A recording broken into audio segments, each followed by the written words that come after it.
Take the bait. Take the bait. Take the bait. Take the bait. Take the bait. It's game day. It's not no regular Wednesday. Welcome, ladies and gentlemen, to another episode of Take the Bait. This is episode number 16. We got it rolling. We're having a great time. Always got to start off with so many thank yous to you all who have been supporting us, sharing our shows, commenting. We appreciate it. More and more people are starting to comment about topics they would love for us to talk about. And of course, that's what we do. We talk about topics past and present that many of us talk about in our own circles, but now we have the platform to do so with your host, Marcus Wilson, my co-host, Ben Shedeur. We are here today for another show with a lot of great topics. So let's dive right in. Today we have more topics than normal, about 6 of them. So we got to dive right in. Number one, we feel like we have been leaving the women's side out on so many of our topics. So we're leading off with who will win the NCAA Women's College Basketball National Championship? Ben, how about you start us off? Man, Marcus, there's some great teams out there. I've been fortunate to watch some games already this season, and conference play started now. But I am going with the UCLA Bruins, number 2 in the country right now. They're 19-1. They're probably the biggest team in the country. Lauren Betts, their center, is 6'7". She's averaging 18.5 a game, 9 rebounds a game. Of their 12 players, Marcus, 6 of them are 6'3" or taller. They're balanced, and they play in the Big Ten. And the Big Ten right now has 8 teams ranked in the top 25. 8. The only conference with more is SEC with 9. So I think UCLA would win. Their one loss they have was in November to number 4 Texas, and they committed 20 turnovers, which was uncanny of UCLA. They don't usually do that. They had 20 turnovers. It was on a neutral floor. So I think UCLA would win. I know UConn's number 1. I know they're undefeated, but strength of schedule matters to me and matters to a lot of people. And I think with UConn only playing one top 10 team all year, I think UCLA would beat UConn. And that's who I'm picking, UCLA, to win it all. I like it. But, hey, man, if we agreed on everything, it wouldn't be called Take Debate, right? So here we go. I am going with the number 3 ranked team in the country right now, South Carolina. I think Dawn Staley does a really good job with her women. You talked about Texas. One of their 2 losses was to Texas. They avenged that loss recently. Some people thought that Vandy was the real deal. South Carolina just smacked them around and reminded them that they are the new guys on the block, or the new girls on the block, so to speak. So I just think that South Carolina is really good. They have 5 people averaging double figures, which I think that's a really big deal. When it gets down to the NCAA tournament, when you have that many weapons, I mean, you're led by Joyce Edwards. He averages 20 points, 6 rebounds. They have height and they have size to match UConn on that front line. And I just think that they have an incredible amount of toughness, the way that Dawn Staley coaches up her teams. And you have that amount of balance. You have a star. You have the size to match up with a Lauren Betts. If you had to match up against her, she's 6'7", dominant, first team All-American. UConn has Sarah Strong, another first team All-American. But I think that South Carolina has the front line to match up against those guys. They have the depth. And most importantly, I think the reason I'm going with them is they have the experience. It's like what we're seeing with Vandy. Saying this IU last year, first year in the mix. They make it to the playoffs. Boom, they lose to Notre Dame. It takes a year. The Miami Heat, when they first got together with, LeBron and Bosh and Wade, that first year they lost in the finals. Jordan had to go through the Pistons. Like that first year that you actually arrived, it's really hard to get over the hump. That's why I'm not really going with Vandy. UConn has been there. South Carolina has been there. But because of South Carolina's depth and their toughness, I'm going with South Carolina Gamecocks. That would be a great game, Marcus. UCLA and South Carolina. Wow, that would be a great one. That would be a great basketball game. It would be. And then when it comes down to that, South Carolina's been there a little bit more, a lot more, to be honest. So I'm going with the Lady Gamecocks. Our second topic today, going back to football, our Super Bowl predictions. Ben, I know you've been doing a lot of research on this. How about you tell me, who do you got in the upcoming Super Bowl? 2 great games, Marcus. 1 defense, 1 offense. 10-7 and 31-27. But I think Sam Darnold proved us all wrong. He was 25 for 36 for 346 yards, 3 touchdowns, and 0 interceptions. I want to show this graphic real quick. For the 2018 draft, which a lot of folks think was one of the best drafts ever for quarterbacks, he's the only quarterback so far to make the Super Bowl. Lamar Jackson, no Super Bowl yet. Josh Allen, no Super Bowl yet. Baker Mayfield, no Super Bowl yet. I mean, and on and on. Darnold has proven that he can play with these guys, and I personally think he does it again, Marcus, and I think the Seahawks win this Super Bowl on February 8th, and the Seahawks do it. My prediction.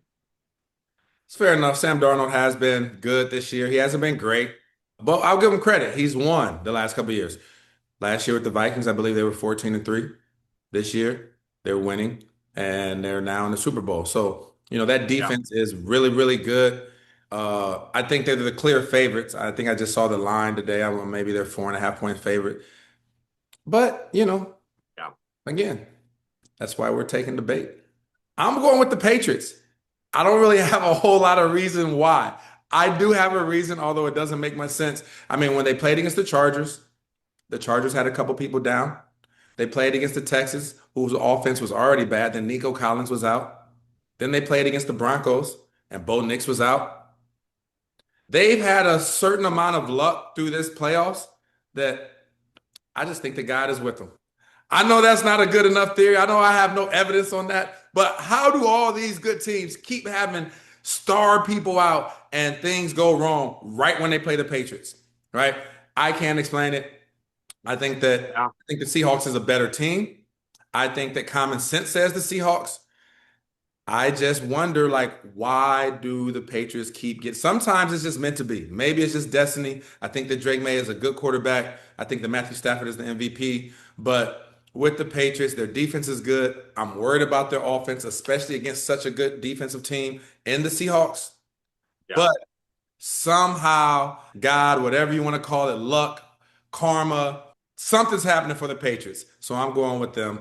I think they pull off the upset. It's going to be a close game. I think it will be a competitive game, but I'm going with the Patriots somewhere in the tune of about 28-24.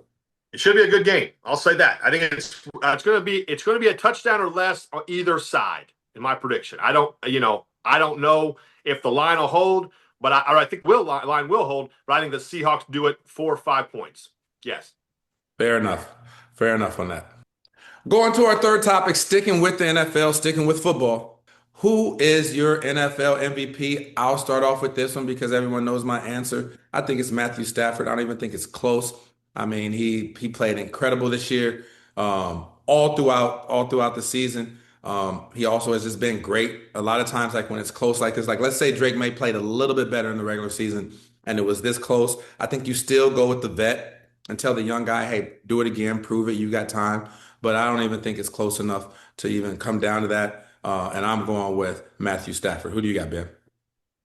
I'd love to disagree with you, Marcus. I want to pick someone else, but I can't, man. I can't. If you go back and look at Stafford's stats this year, and here's the kicker on Stafford. He got better every week, too. Early on, we did this prediction, and, Jonathan Taylor had a great first half of the season.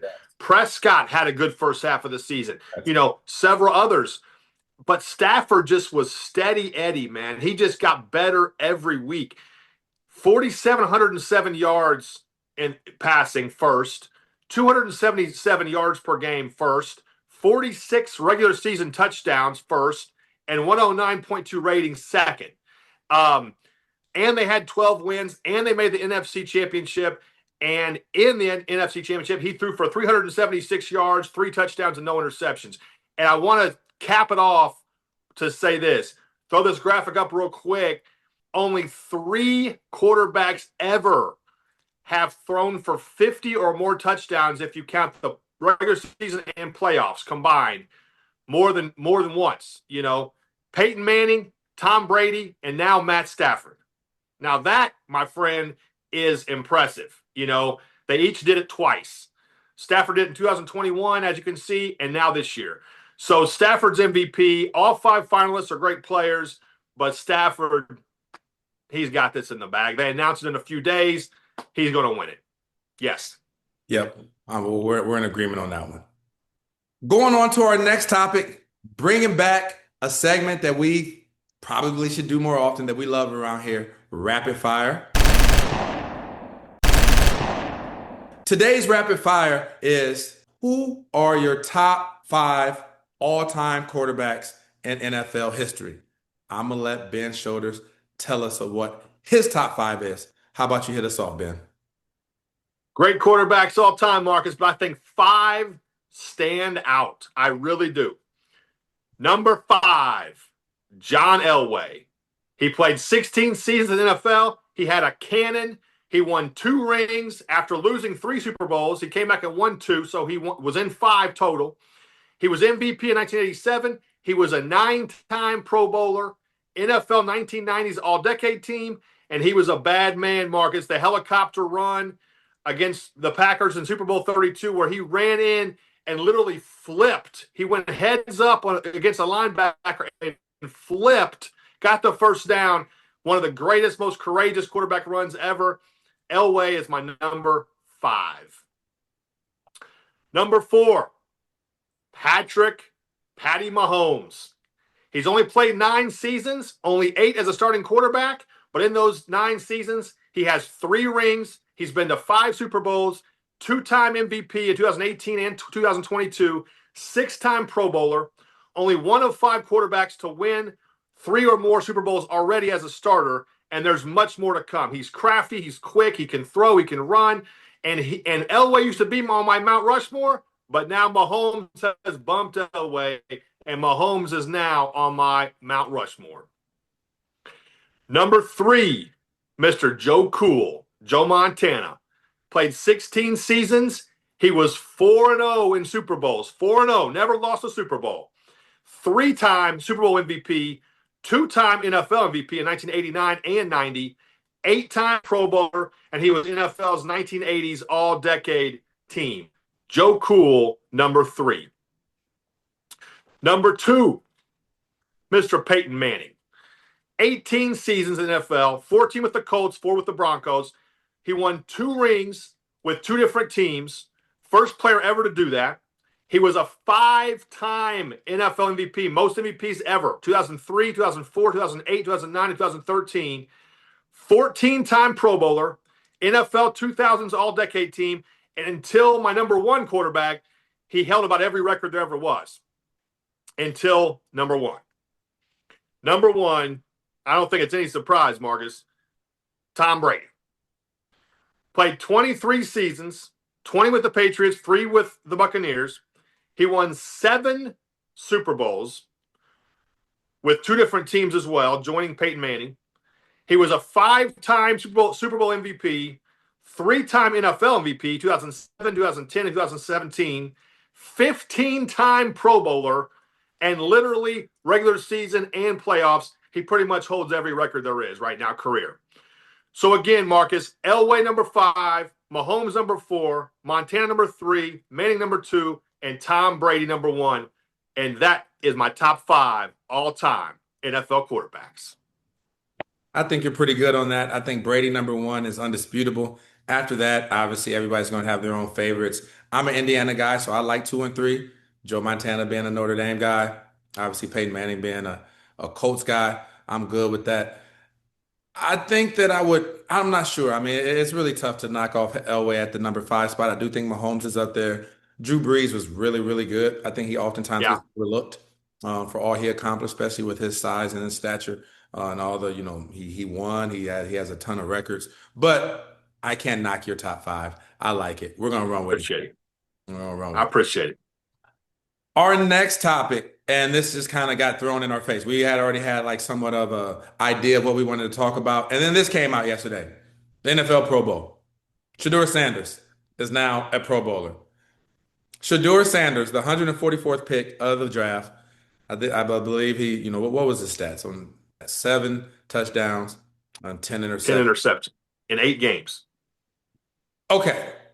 I have some thoughts on it. Obviously, I'm sure you do as well. What are your thoughts on this pick? What do you think is going on here? I like Shedeur Sanders. I like his family. I like Dion. I respect him.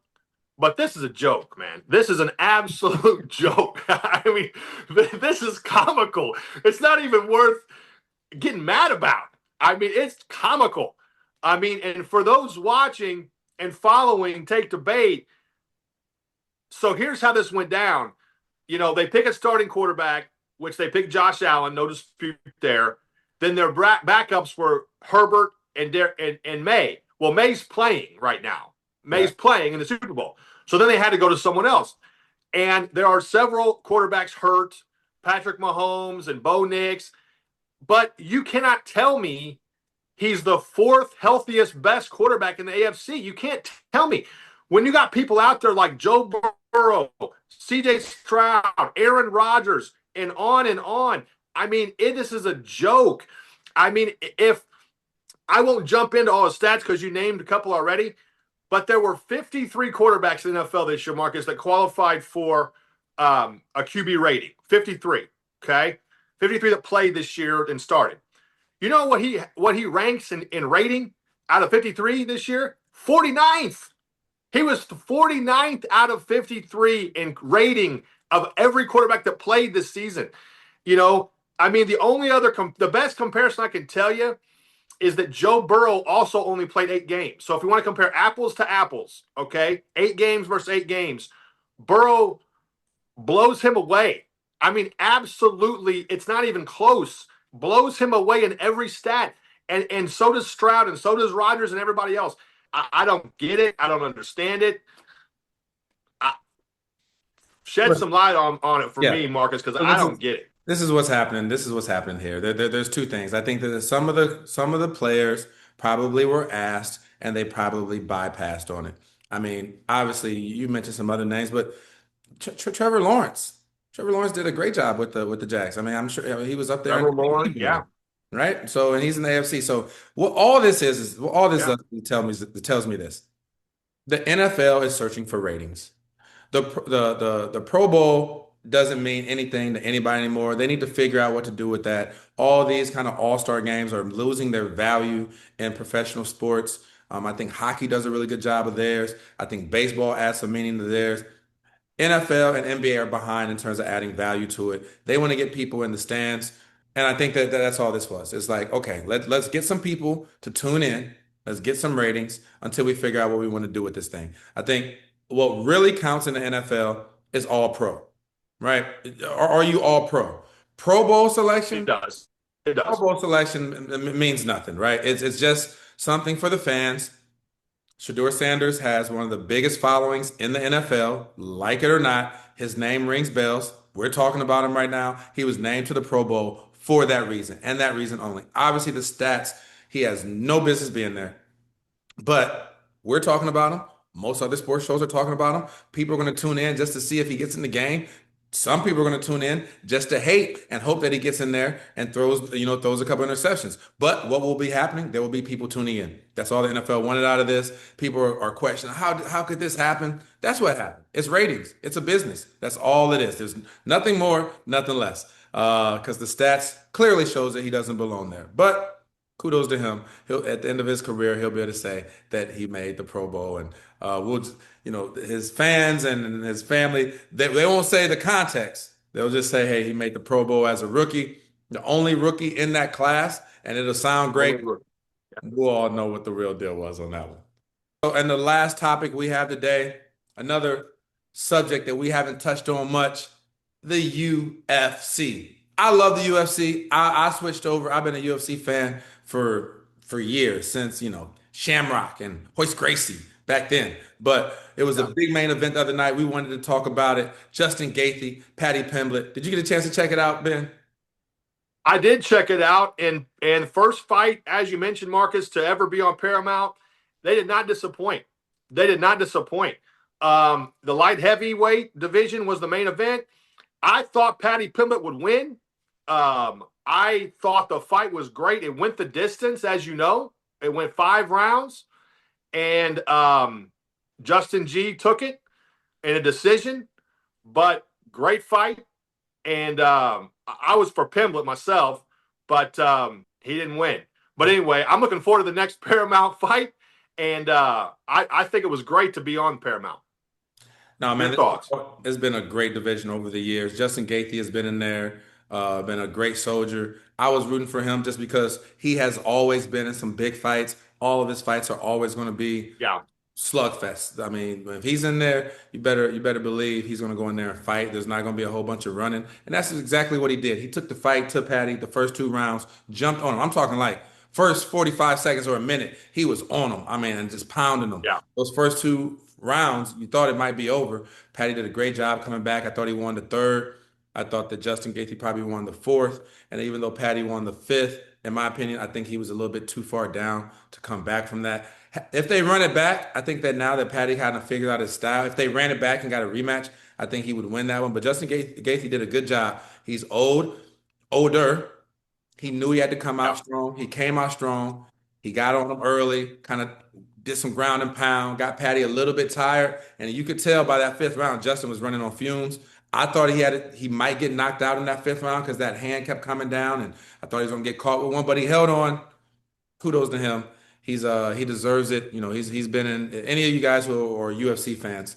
He's a legend, man. He's fought everybody. He doesn't dodge anybody. All of his fights are epic. Sometimes he'll get in there. I mean, he had a couple slugfests with, I mean, I can name but Max Holloway.